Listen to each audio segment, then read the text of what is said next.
Pengguna media sosial TikTok @tio00 membagikan penampakan kandang ayam berbeda dengan apa yang ada di pikiran kalian. Rekaman video memperlihatkan kandang ayam yang didesain mirip dengan sebuah perkampungan.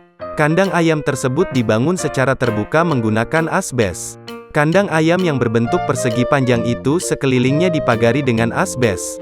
Setiap ayam yang ada di dalam kandang tersebut diberikan rumah dari asbes berbentuk segitiga untuk berteduh.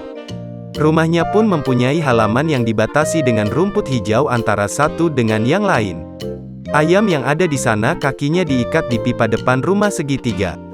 Bagian halaman depan setiap rumah segitiga ayam ditaruh tempat makan. Video itu langsung menarik perhatian warganet untuk menuliskan tanggapan di kolom komentar.